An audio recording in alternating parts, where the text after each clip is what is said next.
Bore da, a croeso cynnes i'r Oedfa bore yma. Fe chi'n gweld mae'r Oedfa yng ngofal Emyr, a bydd hynny'n wir heno hefyd. Os dwi'n mynd, yn gweddio, bydd ni'n profi Duw yn agos ato ni wrth i ni gyd addoli yn ystod y dydd. Bwrdd i osod ar gyfer y cymyn, a mae croeso chi aros gyda ni ac i gymryd o'r cymyn os ych chi'n credu yn yr arglwydd Iesu Grist fel eich gwaredwr a'r arglwydd. Yn dilyn hynny, bydd yna baned yn y cefen ac yna mae'n ysgol Sul am tua cwarter i 12. Cwrdd gweddi nos Fawrth, gwarter i 8 fan hyn neu ar-lain, ac yna paned y sgwrs bore dydd Mercher yn Hylys am hanner 10.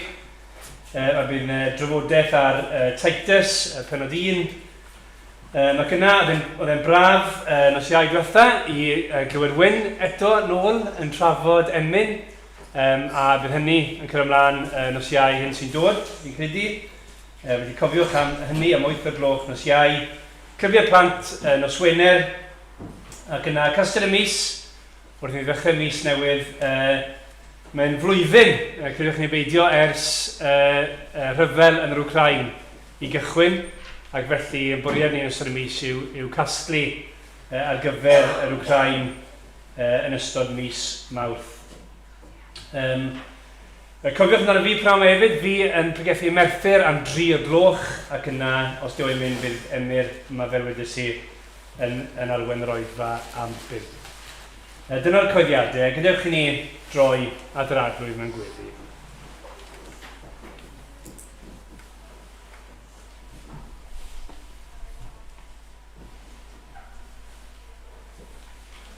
Arglwydd Dduw, ni'n ymwybodol bod ni'n gwneud rhywbeth mawr, peth mwyaf gallwn ni fod yn gwneud wrth i ni gasglu'n hyd fel dy bobl di, i thaddoli di y bore yma. Arglwydd Dduw, ti sydd yn Dduw holl y lluog, yn Dduw sydd uwchben ac uwchlaw pob peth arall. Ac ni'n diolch i ti bod ni'n cael dod ata ti yn heiddiant yr arglwydd Iesu Grist. Ni'n gwybod bod ni'n dod heb ddim byd yn ein hunain i gynnig. Ond ni'n diolch i ti bod Crist yn aberth ddigonol droson ni. Ac o arglwydd Dduw, ni'n gweddio, bydden ni'n gweld trwy waith ysbryd glân mwy ohono fe heddi. A bydden ni'n edrych nôl ar y dydd. Ac yn gwybod bod ti wedi gweithio. Yn gweithio arno ni fel unigolion, gweithio arno ni fel eglwys. Yn wir bod ti'n trawsnewid ni, yn sancteiddio ni drwy dair di. Ac ni'n gweddio nawr i ti ein bendithio ni. Ni'n gweddio i ti bendithio nid yn unig ni fan hyn, ond eglwys di ar hyd a lled y byd. Yn ymwybodol bod rhai yn dioddau y bore am wahanol resymau, falle rhyfel, falle erledigaeth. Ac arglwydd yn gweddio ei ti ddiogelu ni rhag hynny. Ond, bydde di'n annog ac yn nerthu deglwys di. I thaddoli di ac i weithio dy fwyd di. Ac i ddeheu am y dydd. Ble fydd yna bobl o bob llwyth a bob iaith yn dyweld di ac yn addoli di fel y gwyty. Gogoniant i dy fad Iesu Grist. Amen. Amen. Amen. Diolch ti, Rodri. Ni'n mynd i ganid yn gilydd o'r llyfr y Mynydd, rhif 61. Yr emyn gyntaf yn atgoffa ni bod ni'n gwneud rhywbeth da y bore yma. Nesau at Dduw sydd dda i mi. A dyna pam i ni yma, ynddo fe. Mae Duw yn llond pob lle, mae Duw ym mhob man. Mae'n bresennol ym mhob man, ac eto i ni'n dod ynghyd ac yn casglu fel ei bobl mwyn ei addoli a nesau ato fe a profi ei ddaioni. Felly, nawn ni sefyll, nawn ni ganu mawl a nesau at Dduw gyda'n gilydd.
bore yma, ni yn dod I ddiwedd ein cyfres ni yn y Pregeth ar y Mynydd.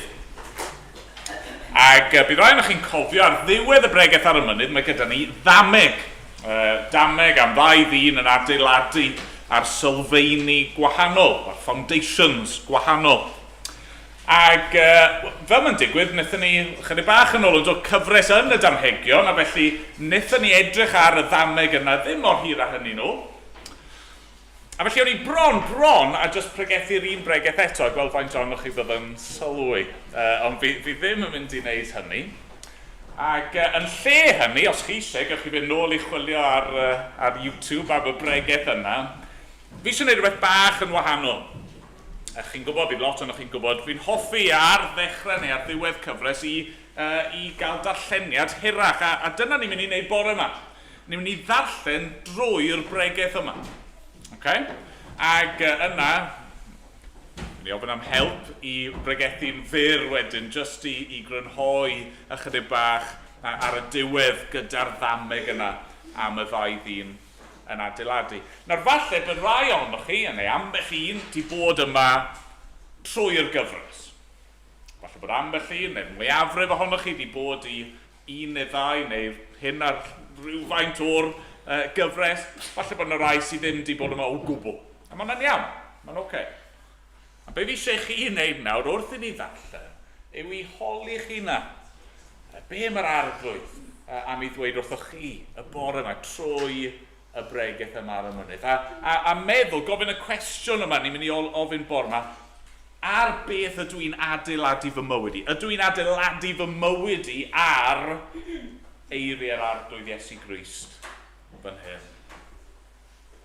Felly, dyma air ein diw ni. Mathew, pennod 5. Dechrau yn yr adnod gyntaf. Pan welodd Iesu y tyrfaoedd, aeth I fyny'r mynydd, ac wedi ddo eistedd I lawr, daeth ei ddisgyblion ato. Dechreuodd ei hanerch a'i dysgu fel hyn. Gwyn ei byd y rai sy'n dlodion yn yr ysbryd, oherwydd eiddynt hwy yw teyrnas nefoedd. Gwyn ei byd y rai sy'n galaru, oherwydd cant hwy ei cysuro. Gwyn ei byd y rai addfwyn, oherwydd cant hwy etifeddu'r ddeiar. Gwyn ei byd y rai sy'n newynu a sychedu am gyfiawnder, oherwydd cant hwy ei digon. Gwyn ei byd y rai trigarwg, oherwydd cant hwy dderbyn trigarydd. Gwyn ei byd y rai pur ei calon, oherwydd cant hwy weld Duw. Gwyneb byd y tangnefeddwyr, oherwydd cant hwy ei galw yn blant i Dduw. Gwyneb byd y rai a erlidiwyd yn achos cyfiawnder, oherwydd eiddynt hwy yw teyrnas nefoedd. Gwyn eich byd pan fydd pobl yn eich gwaradwyddo a'ch erlyd ac yn dweud pob math o ddrygair celwyddog yn eich erbyn o'm hachos i. Llawenhewch a gorfoleddwch, oherwydd mae eich gwobr yn fawr yn y nefoedd. Felly yn wir yr erlidiwyd y proffwydi oedd o'ch blaen chwi. Chwi yw halen y ddaear. Ond os cyll yr halen ei flas, a pha beth yr helltir ef. Nid yw'n ddau ddim bellach, ond yw luchio allan a'i sathru dan draed. Chwi yw goleini'r byd. Ni ellir cuddio dinas a osodir ar fryn, ac nid oes neb yn goleuo canwyll ac yn ei rhoi dan lestr, ond yn hytrach ar gan hwyllbre, a bydd yn rhoi golau i bawb sydd yn y tŷ. Felly boed eich goleuni chwythau lewyrchu gerbron eraill, mwyn iddynt weld eich gweithredoedd da chwi a gogoneddu eich tad, yr hwn sydd yn y nefoedd. Peidiwch a thybio i mi ddod i ddileu'r gyfraith na'r proffwydi. Ni ddeithim i ddileu, ond i gyflawni. Yn wir, rwy'n dweud wrthych, hyd nes i neb a dei ar ddarfod, ni dderfydd yr un llythyren, na'r un manylun lleiaf o'r gyfraith nes i'r cwbl ddigwydd. Am hynny, pwy bynnag fydd yn dyrymu un o'r gorchmynion lleiaf hyn ac yn dysgu i eraill wneud felly, gelwyr ef yn lleiaf yn heyrnas nefoedd. Ond pwy bynnag a'i ceidw ac a'i dysgu eraill, gelwyr hwnnw'n fawr yn heyrnas nefoedd. Rwy'n dweud wrthych, oni bydd eich cyfiawnder chwi'n rygori llawer ar eiddo'r ysgrifenyddion a'r Phariseiaid, nid ewch byth i mewn i deyrnas nefoedd. Clywsoch fel y dywedwyd wrth y rai gynt na ladd, pwy bynnag sy'n lladd bydd yn atebol i farn. Ond rwy fi'n dweud wrthych, pob un sy'n ddig wrth ei frawd yn atebol i farn. Pwy bynnag sy'n sarhau ei frawd bydd yn atebol i'r llys. A pwy bynnag sy'n dweud wrtho, ffwl, bydd yn ateb am hynny yn han uffern. Felly, os wyt yn cyflwyno dy offrwm wrth yr allor, ac yno'n cofio bod gan dy frawd rhywbeth yn derbyn, gad dy offrwm yno o flaen yr allor a dos ymaith. Mynd gymod yn gyntaf ath frawd ac yna tyr da chyflwyno dy offrwm. Os bydd rhywun yn gymryd i'r llys, bydd barod i ddod i gytundeb buan, tra byddwch ar y ffordd yno. Pregeth wrthwynebydd dy droddodi i'r barnwr, ac i'r barnwr dy roi i'r swyddog, ac i ti gael dy fwrw i carchar. Yn wir rwy'n dweud wrthyd, ni ddoed i beth allan oddi yno, cyn talu nôl y geiniog olaf. Clywsoch fel y dywedwyd, na odyneba. Ond rwy fi'n dweud wrthych, fod pob un sy'n edrych mewn blis a wraig eisoes wedi cyflawni godineb a hi yn ei galon. Os yw dy lygad yn achos cwymp i ti, tynef allan a'i daflu oddi wrthyd. Mae'n fwy buddiol i ti golli un o'ch aelodau na bod dy gorff cyfan yn cael ei daflu i uffern. Ac os yw dy law yn achos cwymp i ti, torri ymaith a'i thaflu oddi wrthyd, mae'n fwy buddiol i ti golli un o'ch aelodau na bod dy gorff cyfan yn mynd i uffern. Dwedwyd hefyd, pwy bynnag sy'n ysgaru ei wraig, rhodded iddi lythyr ysgar.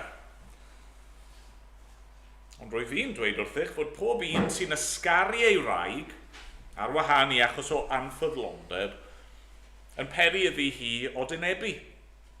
Ac mae'r sawl sy'n priodi graig a ysgarwyd yn godynebu. Clywsoch hefyd, fel dywedwyd wrth yr gynt, na thynga lw twyllodrys, a rhaid i ti gadw pob llw a roest i'r arglwydd. Ond rwy fi'n dweud wrthych, peidiwch a thyngu llw o gwbl, nac i'r nef gan mae gorsedd Duw ydyw, nac i'r ddeiar gan mae ei droedfainc ef ydyw, nac i Jerusalem gan mae dinas y brenin mawr ydyw. Paid â thyngu chwaith i'th ben, oherwydd ni allu wneud un blewyn yn wyn nac yn ddi. Ond boed eich ie yn ie, ac nage yn nage. Beth bynnag sy'n ychwanegol at hyn o'r un drwg ymai. Clywsoch fel y dywedwyd, llygad am lygad a dant am ddant. Ond rwy fi'n dweud wrthych, peidiwch a gwrthsefyll y sawl sy'n gwneud drwg i chwi. Os bydd rhywun yn dydaro ar dyfoch dde, tro'r llall ato hefyd. Ac os bydd rhywun am fynd â thi i gyfraith, a chymryd y gris gad iddo gael dyfantell hefyd. Ac os bydd rhywun yn dorfodi i'w ddanfon am 1 kilometr, dos gydag ef 2. Rho i'r sawl sy'n gofyn gennyt, a phaid a throi ffwrdd oddi wrth y sawl sydd am benthyca gennyt. Clywsoch fel y dywedwyd, car dy gymydog a chasad y elyn. Ond rwy fi yn dweud wrthych, carwch eich gelynion, a gweddiwch dros y rai sy'n eich erlyd. Felly fe byddwch yn blant i'ch tad sydd yn y nefoedd, oherwydd mae ef yn peri i'w hael godi ar y drwg a'r da, ac yn rhoi glaw i'r cyfiawn a'r anghyfiawn. Os carwch y rai sy'n eich caru chwi, pa wobr sydd i chwi? Ond ydyw hyd yn oed y casglwyr trethi'n gwneud cymaint o hynny? Ac os cyfarchwch eich cydnabod yn unig, pa'r agoriaeth sydd yn hynny? Ond ydyw'r cenhedloedd hyd yn oed yn gwneud cymaint o hynny? Felly, byddwch chwi yn berffaith fel mae eich tad nefol yn berffaith. Cymerwch ofal i beidio a chyflawni eich dyletswyddau crefyddol o flaen eraill mwyn cael eich gweld ganddynt. Os gnewch, nid oes gwobr i chwi gan eich tad yr hwn sydd yn y nefoedd. Felly, pan fyddi'n rhoi elusen, paid a chanu itgorn o flaen fel mae'r rhegrythwyr yn gwneud yn y synagogau ac yn yr hewlydd mwyn cael eu canmol gan eraill. Yn wir, rwy'n dweud wrthych mae ei gwobr ganddynt eisoes. Pan byddi di'n rhoi elusen, paid a gadlith law chwith wybod beth mae dy law ddyn ei wneud. Felly bydd dy elusen di yn y dirgel, a bydd dy dad sydd yn gweld yn y dirgel yn dy wobrwyo. A phan byddwch yn gweddio, peidiwch yn bod fel y rhagrythwyr. Oherwydd mae hwy yn hoffi gweddio ar ei sefyll yn y synagogau ac ar gonglau'r hewlydd mwyn cael ei gweld gan eraill. Wir yn dweud wrthych mae ei gwobr ganddynt eisoes. Pan byddi di'n gweddio, dos i mewn i'th ystafell ac wedi cael dy ddrws gweddia ar dy dad sydd yn y dirgel, a bydd dy dad sydd yn gweld yn y dirgel yn dy wobrwyo. Ac wrth weddio, peidiwch a ffentyrru geiriau fel mae'r cenhedloedd yn gwneud. Mae'n hwy'n tybied y cant ei gwrando am ei haml eiriau. Peidiwch felly a bod yn debyg iddynt hwy. Oherwydd mae'ch tad yn gwybod, cyn i chwi ofyn iddo beth yw eich anghenion. Felly gweddiwch chwi fel hyn. ein tad yn y nefoedd, sancteiddiau'r dy enw, deled dy deyrnas, gwneler dy ewyllus ar y ddeiar fel yn y nef. Dy roi ni heddiw ein bara beunyddiol a maddau ni ein troseddau. Fel rwy ni di maddau y rhai a droseddodd yn ein herbyn. A ffaid yn dwy ni brawf, ond gwared ni rhag yr un drwg. Oherwydd os maddeuwch i eraill eu camweddau, bydd eich tadnefol hefyd yn maddau i chwi. Ond os na faddeuwch i eraill eu camweddau, ni fydd eich tad chwaith yn maddau eich camweddau chwi. A phan fyddwch yn ymprydio, peidiwch a bod yn wynepdrist fel y rhagrythwyr. Mae'n troi yn anffurfio ei hwynebau mwyn i eraill gael gweld ei bod yn ymprydio. Yn wir, rwy'n dweud wrthych, mae ei gwobr ganddynt eisoes. Ond pan byddi di yn ymprydio, eneiniad y ben a golch dy wyneb fel nad pobl gaeth weld dy fod yn ymprydio, ond yn hytrach dy dad sydd yn y dirgel. A bydd dy dad sydd yn gweld yn y dirgel yn dy wobrwyo. Peidiwch a chasglu chwi drysorau ar y ddeiar, lle mae gwyfyn a'r rhwd yn difa, a lle mae lladron yn torri trwodd ac yn lladrata. Casglwch i chwi drysorau yn y nef, lle nad yw gwyfyn na'r rhwd yn difa, a lle nad yw lladron yn torri trwodd nac yn lladrata. Oherwydd lle mae dy drysor yno hefyd bydd dy galon. Y llygad yw canwyll y corff. Felly, os bydd dy lygad yn hael, bydd dy gorff yn llawn goleuni. Ond os bydd dy lygad yn drachwantus, bydd dy gorff yn llawn tywyllwch. Ac os yw'r goleuni sydd ynot yn dywyllwch, mor fawr yw'r tywyllwch. Ni all neb wasanaethu dau feistr. Oherwydd bydd unau'n cysau'r naill ac yn caru'r llall, neu'n deyrngarnu'r naill ac yn dirmygu'r llall. Ni allwch wasanaethu Duw a Mammon. Am hynny rwy'n dweud wrthych, peidiwch â phryderu am eich bywyd, beth yw fwyta neu yfed, nac am eich corff beth yw wisgo. Ond nid oes mwy i fywyd rhywun na bwyd, a mwy i'w gorff na dillad.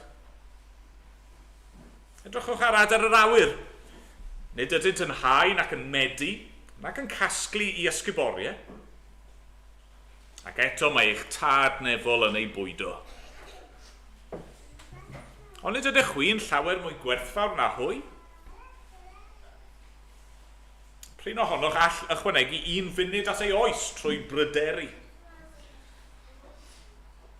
A pham rydych yn pryderu am ddillad? Ystyriwch lily'r maes pa fodd maent yn tyfu. Nid ydynt yn llyfurio nac yn nyddu.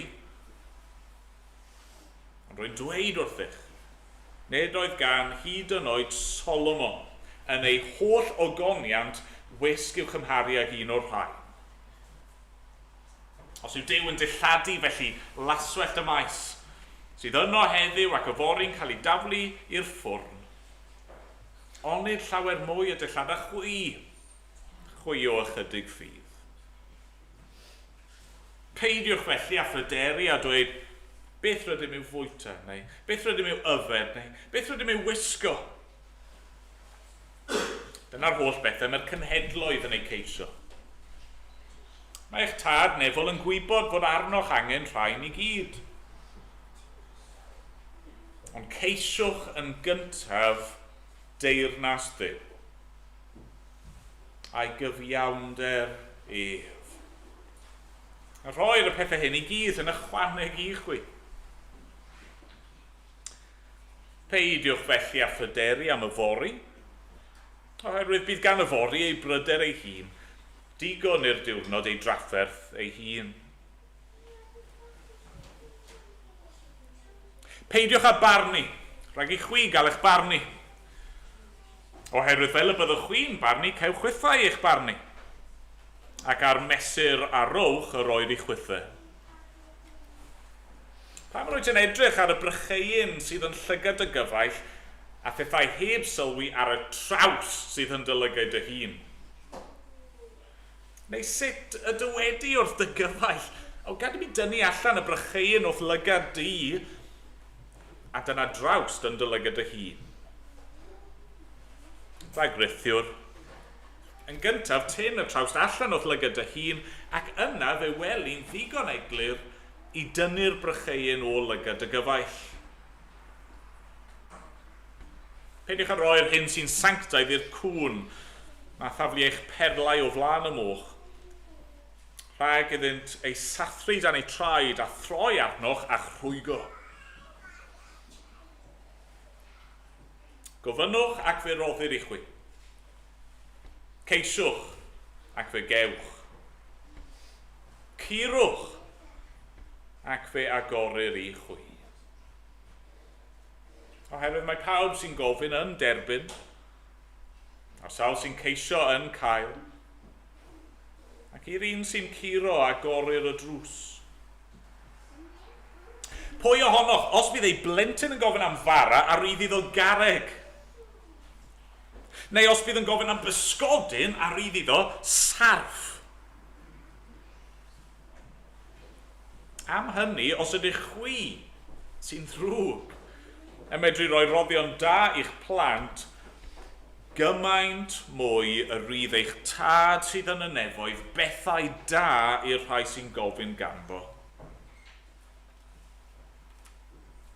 Pa beth bynnag y dymunwch chi eraill ei wneud i chwi, gwnewch chwythau felly iddynt hwy.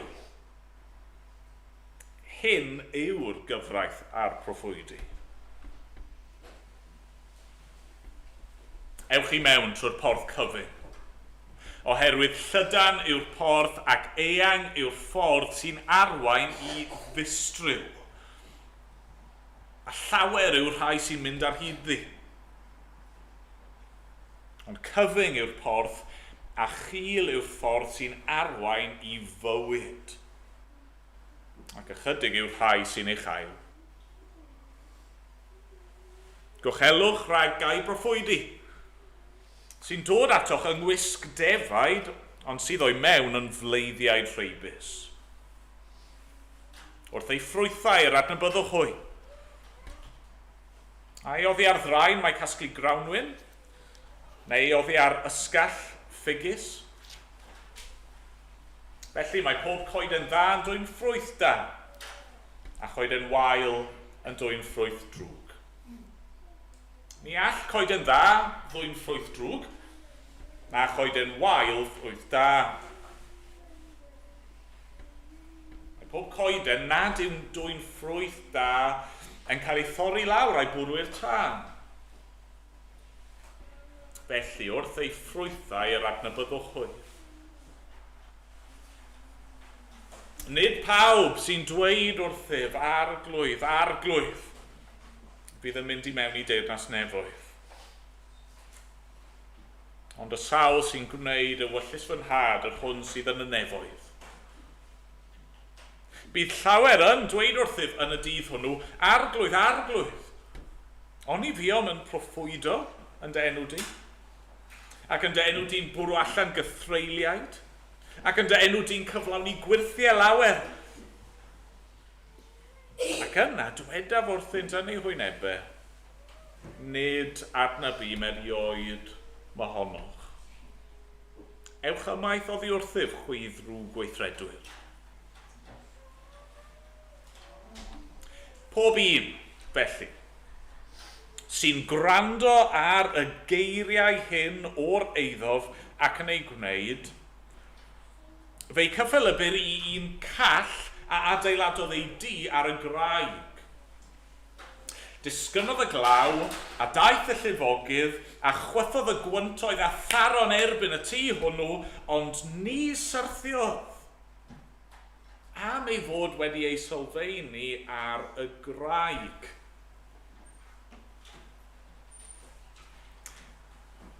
Phob un sy'n gwrando ar y geiriau hyn o'r eiddo fa heb ei gwneud.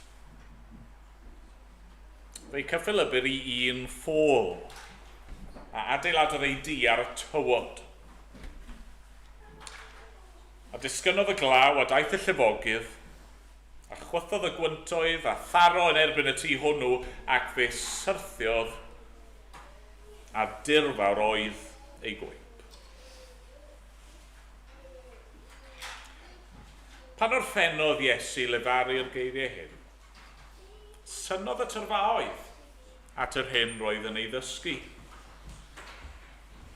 Oherwydd roedd yn ei dysgu fel un ag awdurdod ganddo, ac nid fel ei hysgrifenyddio. Amen. Amen. Diolch i Dduw am ei air. Fi'n mynd i ofyn i Bedwyr, i ddod ymlaen nawr, Bedwyr yn mynd i gael gair efo'r plant.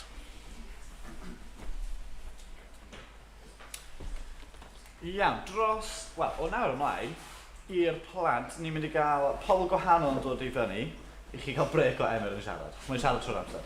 So, yn lle chi'n cael fi, a chi'n cael fi bob di Gwener hefyd. Ond, dyna fe. Nawr, mae Emyr just i siarad am, neu wedi darllen Pregeth Iesu Grist. Iawn? Mae Emyr, neu rhywun, yn pregethu bob di Sul i ni mewn fan hyn. Iawn? A fi eisiau chi ddychmygu, dyna union beth mae Iesu Grist yn gwneud. Mae'n mynd lan ar ochr mynydd, ac mae'n siarad yn pregethu i grŵp mawr o bobl. Okay? Fel mae Emyr yn gwneud bob wythnos, dyna be mae Iesu just yn gwneud. A mae Emyr wedi darllen y bregeth yma i ni nawr. Okay? Ac ar y diwedd, mae Iesu'n gorffen ei bregeth ef gyda yr dameg yma. Nath chi'n glywed y dameg? Y dyn ffôl a dyn doeth? Nawr, os chi'n cofio, oedd hwnna yn un o'r damhegion nathon ni yr sioe pypedau. Okay? Gyda'r tŷ bach ar y carreg, a tŷ bach ar y tywod, a glaw, a gwynt, a yn chwythu popeth i ffwrdd. Iawn? Dyna sut mae Iesu'n gorffen ei bregeth. Okay? So, mae hwnna'n golygu, mae angen i ni ganolbwyntio ar beth mae'r pregeth ar y mynydd yn dysgu ni. Mae e'n llawn o bethau i ddysgu ni. Okay? A lot o dysgeidiaeth, mae'n gair mawr, lot o pethau mae Iesu'n dweud sy'n bwysig, sy'n ffordd da o fyw. Nawr, ni angen bod fel y dyn doeth, yn adeiladu ein tŷ ar y graig. Nawr, fi ddim yn adeiladu tŷ fy hun, ond be mae Iesu'n dweud yw ni angen adeiladu ein bywyd ar pethau cryf. Yeah? Beth yw'r peth cryf yma? Beth yw'r graig yn ein bywyd ni? Os unrhyw un yn gallu meddwl, beth yw'r peth cryf yn bywyd ni? Unrhyw o'r plant o'r syniad? Be chi'n meddwl? Beth yw'r peth cryf ni'n gallu gwneud bywyd ni arno? Griff? Duw a gair Duw, y Beibl. Dyma yw'r peth cryf. Os ydyn ni'n gallu byw bywyd yn edrych ar y Beibl ac yn gwrando i beth mae'r Beibl yn dweud, wedyn ni'n gallu sefyll yn gryf. Pan mae rhywbeth anodd yn dod, fel yn yr dameg, mae'r gwynt a'r llifogydd a'r glaw yn dod. Os mae pethau anodd yn digwydd i ni, ni'n gallu sefyll yn gryf yn y Beibl ac yn gwrando ar geiriau Iesu. A mae hefyd yn rhoi rhybydd i ni. Mae'n rhoi warning, peidiwch bod fel y dyn ffôl. Mae'r dyn ffôl yn meddwl, mae cario pethau lan i'r graig bach yn rhy anodd. Na i jyst wneud y lafr hyn ar y tywod. So mae'n adeiladu'r tŷ, a beth sydd yn digwydd pan mae'r gwynt a'r glaw a'r llifogydd yn dod? Mae'r tŷ yn cael ei ddymchwel. Okay? Felly ni ddim bod adeiladu'n bywyd ar pethau y byd. Fel, falle ni eisiau bod y person mwyaf poblogaidd yn ysgol. Falle ni eisiau bod fel rhyw celebrity a dilyn nhw. Falle ni eisiau bod fel y pildroediad gorau yn y byd. Os ni'n canolbwyntio yn bywyd ar hwnna, unwaith mae amser anodd yn dod, newn ni gael ein dymchwel. Felly mae'n bwysig bod ni'n gallu gwrando ar beth mae Iesu Grist wedi dweud. Y pregeth yma sy'n llawn dysgu ni sut i fyw, mae'n bwysig bod ni'n gallu canolbwyntio a meddwl am hwnna wrth i ni byw ein fywyd. Diolch yn fawr. Diolch bed. Anyway, oedd yn glyn, ni droi at Dduw mewn gweddi. o arglwydd, ni'n diolch i ti am yr hyn ni wedi glywed dros yr misoedd diwetha, ond unwaith eto bore yma. Diolch am gyfle i wrando ar dy air di, a'r Pregeth yr arglwydd Iesu Grist. Da ni'n meddwl am y geiriau hynny ar y diwedd wrth i Iesu orffen llefaru'r geiriau hyn. Synodd y tyrfaoedd at yr hyn oedd yn ei ddysgu, oherwydd roedd yn dysgu fel un ag awdurdod ganddo. Ac arglwydd i ni'n gweddio bore yma, wneud i ein helpu ni i synu ar yr hyn mae'r arglwydd Iesu yn ei ddweud. Ac arglwydd helpa ni i weld awdurdod yr arglwydd Iesu. Fod ei air yn un ni'n gorfod ymateb iddo fe. Dwi ddim fel unrhyw neges arall, unrhyw syniad arall arglwydd i ni'n gallu anwybyddu, take it or leave it. Na, arglwydd. Dyma'r neges mwyaf pwysig yn y byd i gyd. Ond ni'n diolch am yr arglwydd Iesu. I fod e wedi dod fel athro mawr, llawn awdurdod, yn dysgu, yn pwyntio pobl at y ti o dad, ac yn gwneud hynny mewn gwahanol ffyrdd, efo damhegion a darluniau hefyd i'n helpu ni. Ond diolch arglwydd hefyd fod yr arglwydd Iesu nid yn unig di dod i'n dysgu ni y ffordd, ond fod hefyd wedi dod i agor y ffordd trwy roi ei fywyd drosto ni. Ac ni'n diolch bod ni'n mynd i gael cyfle bore yma i feddwl am hynny, wrth i ni gael cymyn gyda'n gilydd. A'r bara a'r gwyn yn atgoffa ni o aberth yr arglwydd Iesu Grist. Ni yn gofyn arno ti'n helpu ni nawr. Falle wrth i ni ddarllen trwy'r Pregeth fod yna bethau di dod yn ôl i'n meddwl bod ni wedi cael yn atgoffa o'r hyn ni wedi glywed o'r blaen. Falle arglwydd bod yna rhywbeth wedi'n taro ni o'r newydd arglwydd, a ni'n gofyn arno ti nawr i ein helpu ni i adeiladu ein bywydau ni ar y graig, ar yr arglwydd Iesu Grist, os gweli ti fod yn dda. Bydd gyda ni nawr. Ac nertha ni. Helpa ni i wrando ac i ganolbwyntio, ac i wneud yr hyn sy'n dda yn dolwg di. Clyw ein gweddi ni. Yn enw'r arglwydd Iesu. Amen. Amen. Ganwn ni eto. Ni'n mynd i ganu rhif 39 yn yr atodiad.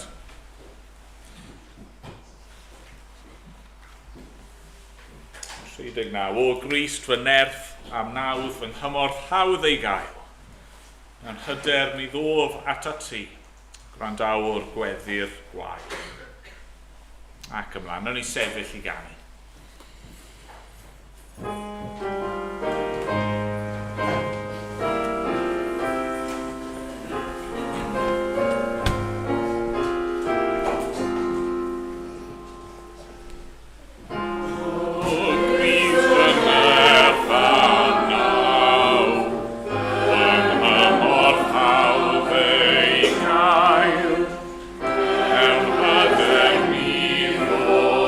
Touch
Lle wrth i ni gyrraedd ddiwedd y Pregeth yma.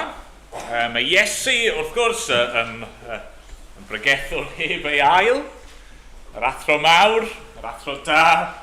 Mae wedi defnyddio llawer o ddarluniau yn ystod y Pregeth. Ac fan hyn, mae'n gadael ei wrandawyr ac yn ein gadael ni gyda'r y ddameg yma. A'r y ddameg yma sydd yn tynnu ar y syniad cyfarwydd o sylfaeni, o foundations. A mae'n amlwg yn dydy. Falle bod chi ddim wedi clywed y pethau yma o'r blaen. A mae'n eitha amlwg beth yw'r pwynt mae Iesu'n ceisio ei wneud. Y cwestiwn mae eisiau ni holi ar ôl gwrando ar y pethau hyn i gyd. Y cwestiwn yw, ar beth ydych chi yn adeiladu? Ar beth ych chi yn adeiladu?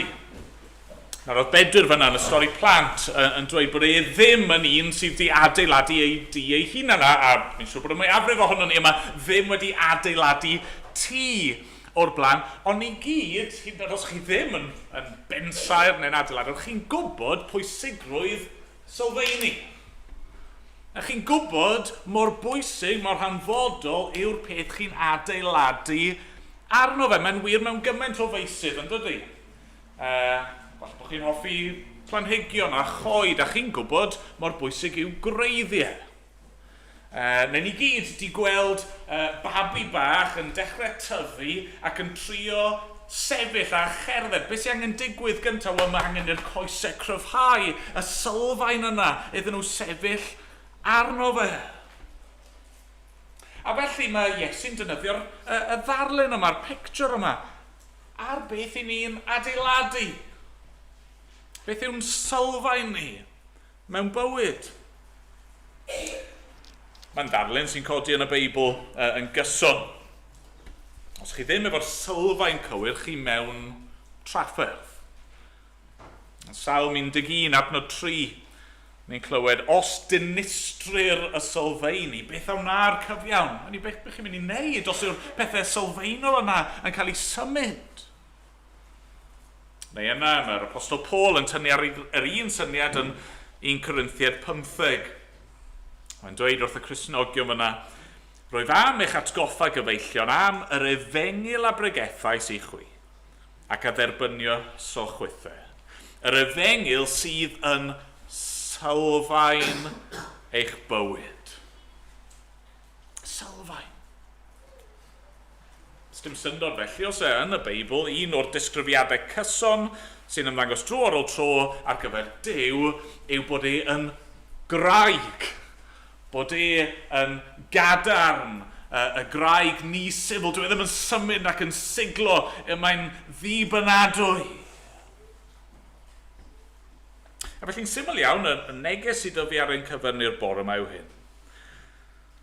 Ni gyd yn adeiladu ar rhywbeth, dim ond un sylfaen gadarn sydd, felly adeiladwch ar Grist. Ni gyd yn adeiladu ar rhywbeth, dim ond un sylfaen gadarn sydd, felly adeiladwch ar Grist. I ddechrau te, ni gyd yn adeiladu ar rhywbeth. Mae Iesu'n rhoi'r ddameg yma'n dydy yn sôn am ddau ddyn yn adeiladu. A'r pwynt wrth gwrs yw bod ni gyd, pob un ohono ni, yn debyg i un o'r ddau ddyn. Maen nhw'n mynd ati a maen nhw'n adeiladu eu tai. Wel, beth yw ystyr y darlun yma? Wel, wrth gwrs, be maen nhw'n adeiladu mewn gwirionedd yw eu bywyd nhw. I ni gyd yn adeiladu ein bywyd ni ar rhywbeth. Diwrnod ar y tro. Bricsen ar y tro. Dyna ni'n neud. Falle bod ni ddim yn ymwybodol o hynny, ond dyna sy'n digwydd. O'r foment ni'n cael ein geni wrth i ni dyfu a dysgu a chredu a ymateb a byw ein bywyd, ni'n adeiladu ar sylfaen. Mae pob penderfyniad ni'n i'w wneud pob weithred. Y ffordd yn ni'n treulio ein hamser ni, y ffordd yn ni'n gwario'n harian ni ac yn defnyddio'r egni sy'n gyda ni. Ein blaenoriaethau ni, ein breuddwydio ni, ein gobeithio ni, mae'n bywyd ni gyd yn cael ei adeiladu ar rhywbeth. Beth yw'r sylfaen i chi? Beth i chi yn ei gredu? Beth sydd yn siapio y ffordd i chi'n gweld y byd ac yn gweld eich hunan? Beth ych chi'n trysori?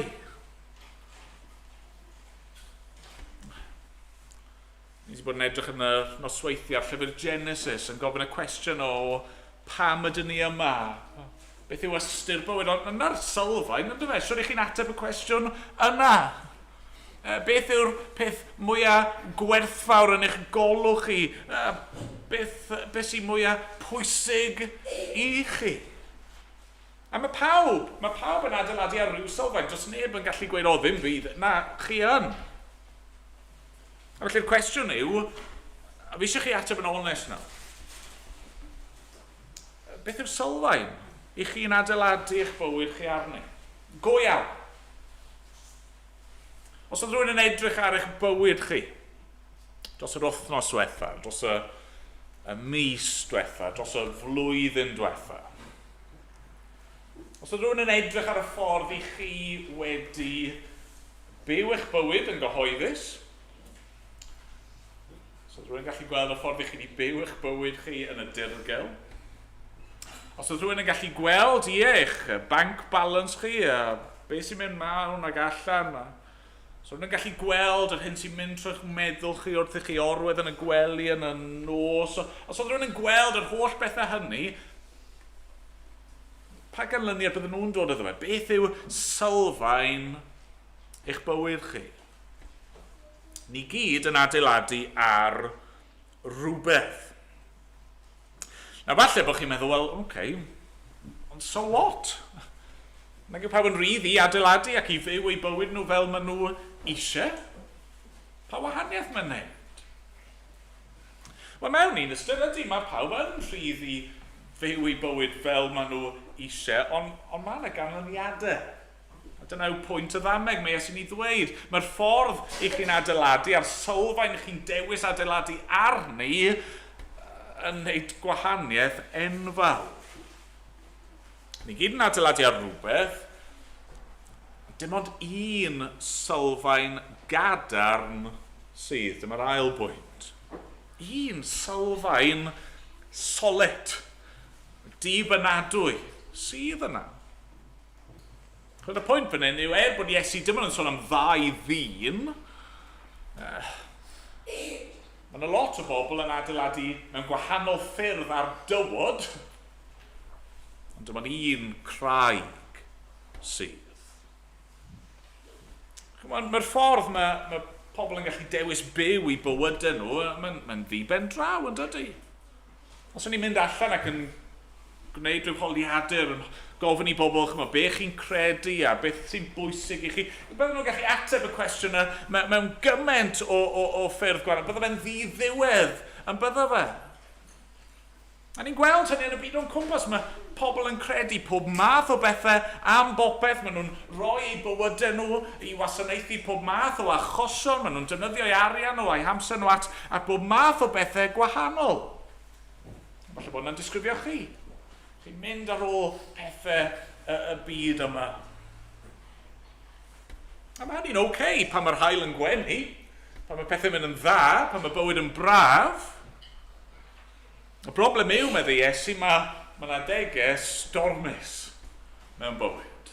Mae yna degau anodd yn dod mewn bywyd. Mae'r gwynt a'r glaw yn codi a'r llifogydd yn dod yn erbyn ein bywydau ni. Ydych sylfaen chi yn gallu ymdopi? Bedwyr yn y stori plant yn restru rai o'r pethau sy'n gallu bod yn bwysig i ni, bod yn boblogaidd, eisiau bod yn enwog neu bod yn gyfoethog, a falle mae yna'r math o bethau sydd yn sylfaen i'ch bywyd chi. Chi eisiau bod cael hyn o'r llall, chi eisiau llwyddo mewn rhyw ffordd arbennig, chi eisiau enwogrwydd o rhyw fath, ond beth am pan mae salwch yn dod, a pan mae'r economi yn crasio, a pan mae pandemics yn taro, a pan mae ryfel yn codi i ben.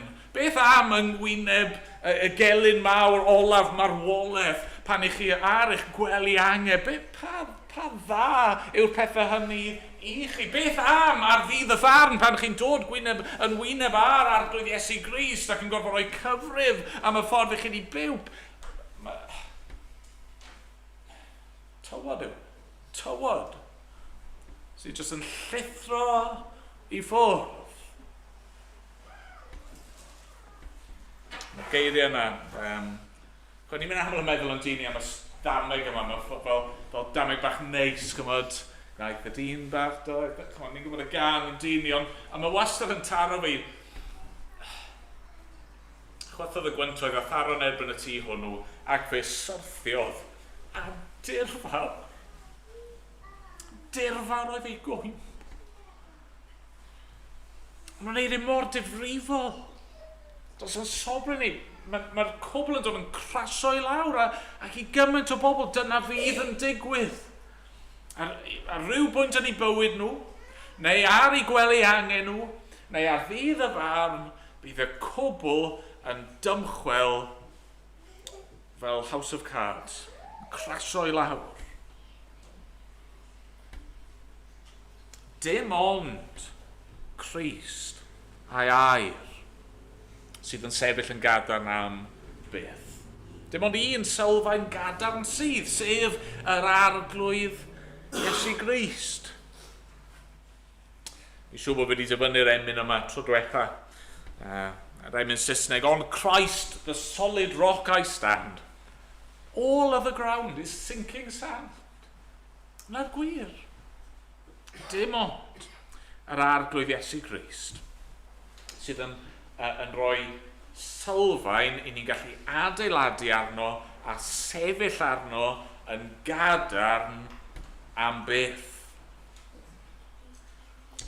Ni gyd yn adeiladu ar rhywbeth. Dim ond un sylfaen gadarn sydd. Felly, dyma'r pwynt ola, felly adeiladwch ar Grist. Adeiladwch eich bywyd arno fe. Mae Iesu'n dweud yn dydy yn adnod 24. Pob un felly sy'n gwrando ar y geiriau hyn o'r eiddof ac yn ei gwneud, fe'i cyffil y bydd un call adeiladodd ei dŷ ar y groi. Be mae'n golygu i adeiladu ar yr arglwydd Iesu Grist? Wel, mae Iesu'n dweud wrthyn ni. Ni angen gwrando ar y geiriau yma, a ni angen ei gwneud nhw. Ni angen derbyn yr hyn mae Iesu'n ei ddweud yn y Pregeth yma, a nid just yn y Pregeth ar y Mynydd, wrth gwrs, ond yn ei air ei gyd. Ni angen credu neges Iesu amdano ni, ac amdano fe, ac am ddew, ac am bechod, ac am uffern, a mae angen i ni ymateb. Mae angen i ni credu. Mae angen i ni edfarhau a roi'n ffydd ni ynddo fe. I ni ddim yn gallu achub yn hunan. I ni ddim yn gallu cadw'r gyfraith. I ni di methu, mae'r Pregeth yma yn dangos tro ar ôl tro ein anallu ni i achub yn hunan, ond mae'n ein pwyntio ni at yr un sydd yn abl un hachub ni. Ni angen ymateb. Falle bod chi wedi bod yma yn ystod y gyfres, falle bod chi just yma'r bore yma, beth bynnag sy'n wir, mae angen ymateb.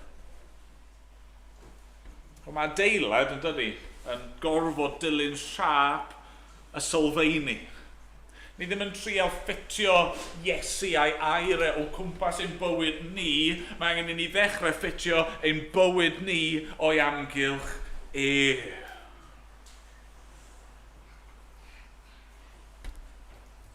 Ond dyma beth yw hi i fod yn ddisgybl i'r arglwydd Iesu Grist.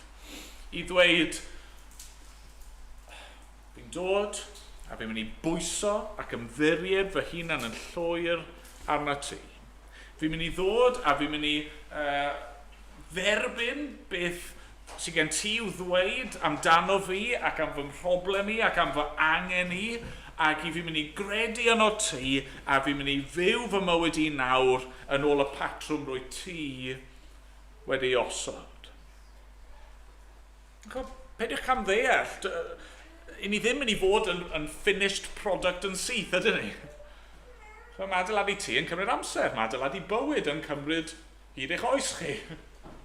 Os chi erioed i gwylio grand designs, chi'n gwybod mae yna broblemau'n codi.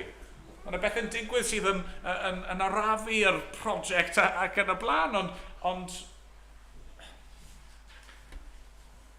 darn wrth darn, bric wrth bric, dydd ar ôl dydd, mae eisiau ni fod yn adeiladu'n bywyd ni ar yr arglwydd Iesu Grist.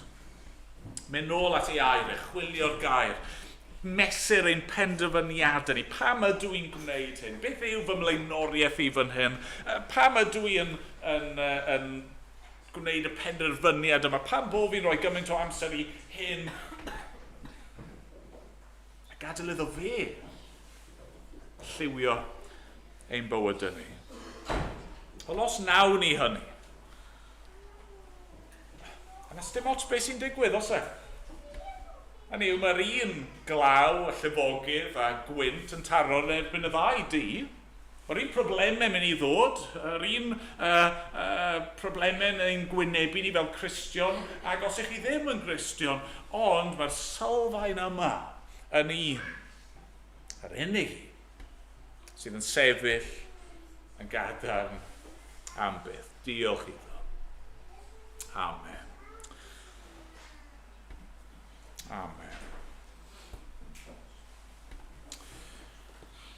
Mynd i ganu o'r llyfr y Mynydd cyn bod ni'n dod at y cymyn gyda'n gilydd. Rhif 199. 199. Nad i'm adeiladu'n ysgafn ar un sylfaen i syni, nad i'm gymryd craig i orffwys ti yma i angau yn dy le. Ti fyny, tra fwydd byw, gai ffwrdd fy ngorffwysfa wyw. Ac ymlaen, nhw'n i sefyll i ganu.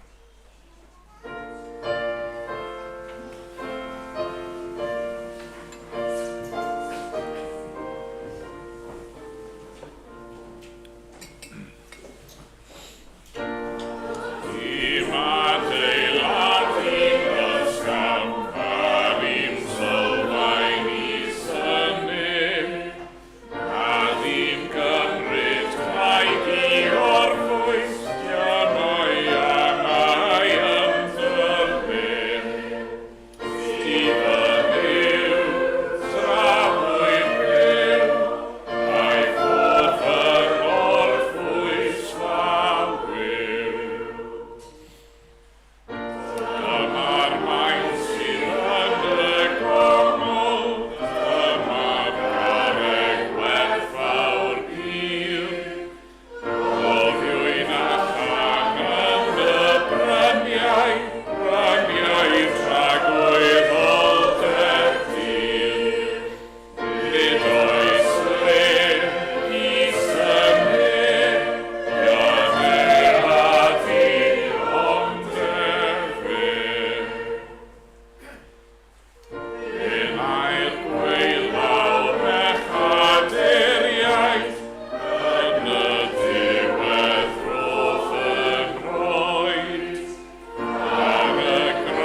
Ni'n dod ar ffwrdd y cymyn nawr.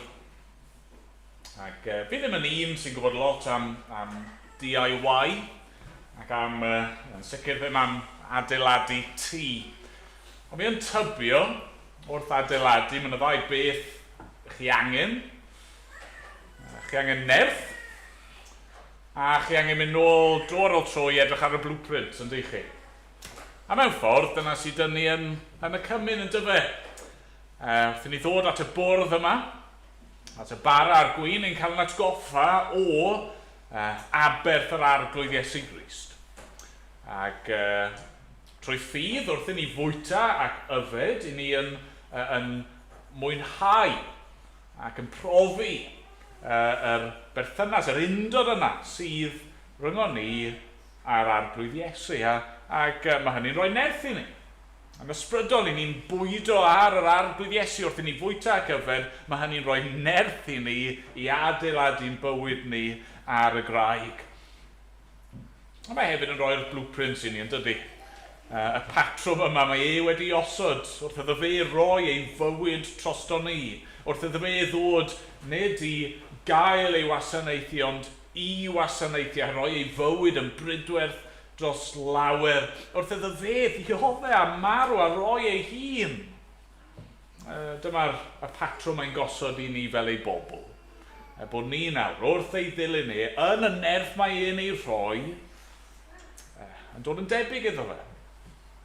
Ac yn rhoi o'n hunan. Ac yn rhoi yn bywyd ni i'w wasanaeth e.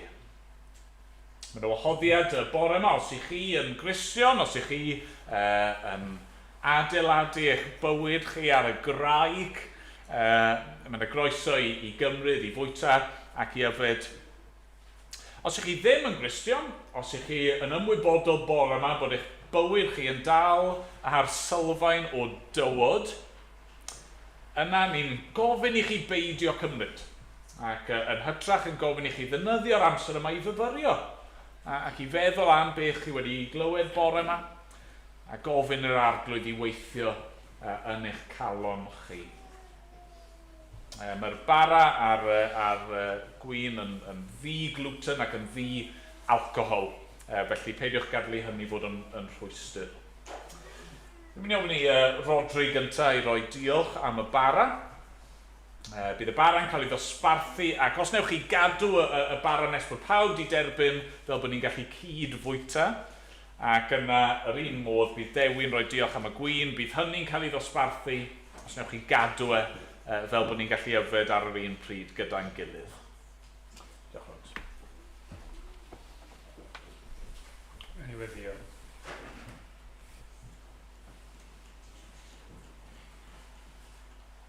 Arglwydd Dduw, ni yn diolch yn fawr i ti bod gyda ni graig y gallwn ni adeiladu arni y bore yma.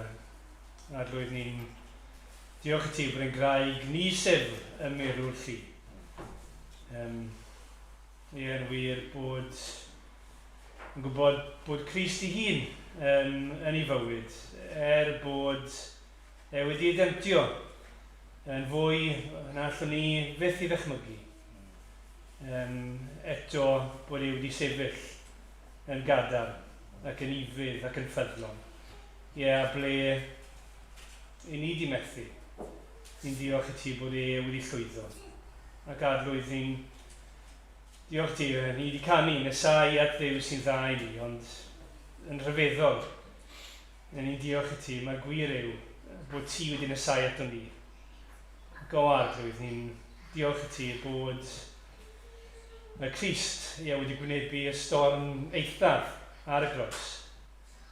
Ein mwy ni, yn ein lle ni, droson ni, ac arglwydd ni'n gweddio wrth ni gymryd y bara gyda'n gilydd nawr, a byddwn ni yn cofio, mae nid a pethau llygredig y prynodd Crist ni, ond ei fywyd i hun. Ac arglwydd, bydden ni wrth yfyrio ar fawredd yr arglwydd Iesu Grist ac at cost i aberth mawr yn ei lle bydden ni yn adeiladu'n bywyd arno fe, a fe yn unig, adlwyd maddau ni, yn fflineb ni, bod ni mor barod i fwynhau tywod yn lle y graig ac adrwydd. Trigger hawdd ni, ac wrth ni gymryd nawr o'r elfennau, ni di uno ni, fel bod ni fel eglwys yn adeiladu hefyd ar y graig. Bod y cyfan i ni'n ei wneud, ac yn ei feddwl ac yn myfyrio arno fe dy ogoniant ti. Amen. Amen.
Apostol Paul yn ysgrifennu, fe dderbyniais i oddi wrth yr arglwydd, yr hyn hefyd a draddodais i chwi. I'r arglwydd Iesu yn nos y brydychwyd ef, gymryd bara. Ac wedi ddod ddiolch fe'i torodd a dweud, hwn yw fy nghorff sydd eich mwyn chwi. Gwnewch hyn cof amdanaf. Yna ni bwyta yn gilydd.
Gallwn ni geirio.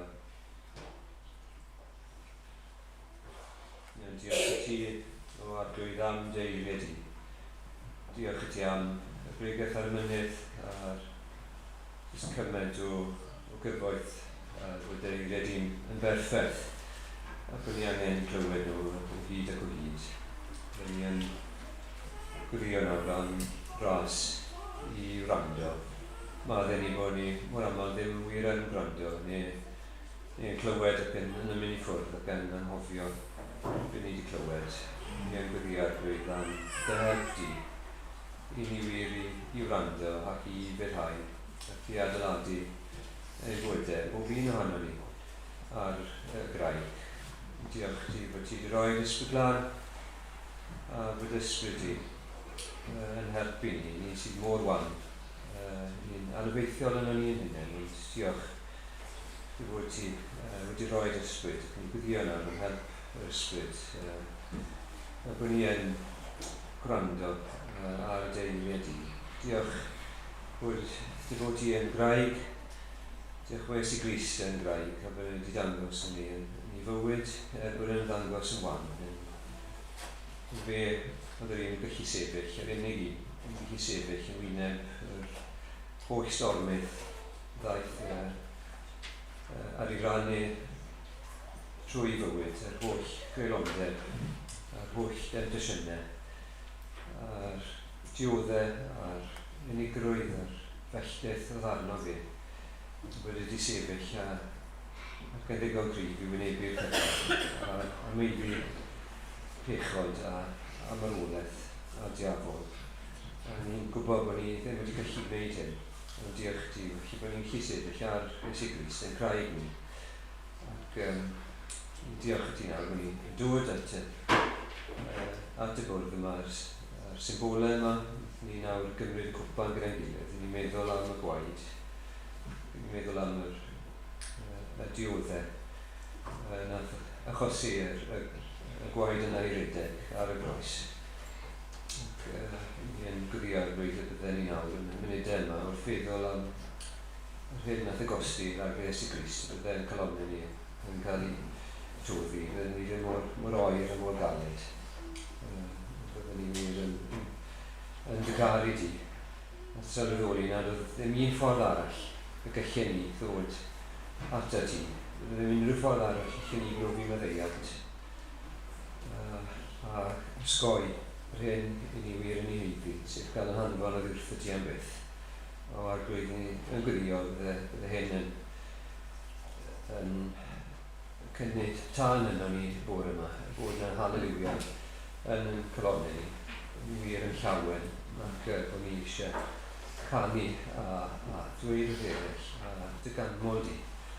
Dwi'n nôl at eiliad di o hyd ac o hyd i fyddhau a dy wasanaethu di. Bod ni nawr yn y munudau yma, diolch. Bod ni'n dod, nid jyst fel unigolion, ni'n dod gyda'n gilydd fel teulu yr eglwys. Diolch i ti, ni edrych rownd. Diolch am brofi gras yn y bywydau ni yn unigol. Diolch i ti am y gras di dangos at bob un y bod yma sydd wedi ymddiried yn Iesu Grist. Fel yr Rodri'n dweud, ti wedi yn sai ato ni. A sy'n ni ddim byd i'n ffrostio yma. Diolch am dy ras. Amen.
Yr un modd hefyd fe gymerodd y cwpan ar ôl swper gan ddweud, y cwpan hwn yw'r cyfamod newydd yn fy ngwaed i. Gwnewch hyn bob tro ar y fwchyf cof amdanaf. Oherwydd bob tro byddwch yn bwyta'r bara hwn ac yn yfed y cwpan hwn, rydych yn cyhoeddi marwolaeth yr arglwydd, hyd nes y daw. A ni yfed yn gilydd.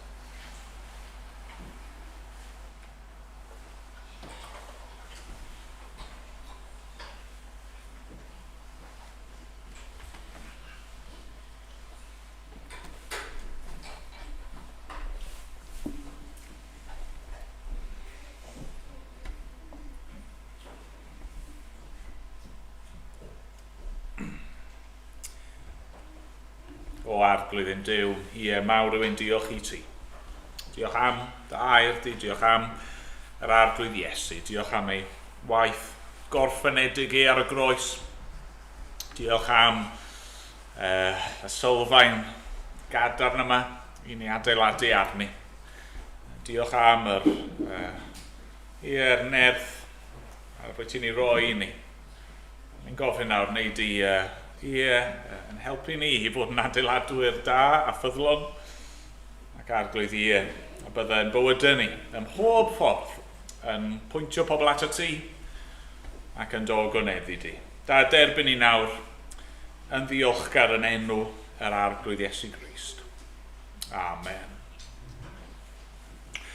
Amen. Ganon ni o'r atodiad i orffen rhif 14. Bydd arwolaeth a gyhoeddwn gyda'n gilydd beth bolianwn. Yn lle cofio ein holl ddeie ei anghofio am nes tithau. Ac ymlaen, yn ei sefyll yn ei gan i mawl.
Felly ti nawr, arglwydd wrth i ni gael amser o gymdeithas dros baned yn yr ysgol Sul a prynhawn yma ac heno o arglwydd. A wneud i barhau i fod yn agos ato ni ac i weithio yno ni os gweli di fod yn dda. A mynd bod ni'n gofyn yn enw'r arglwydd Iesu Grist. Amen.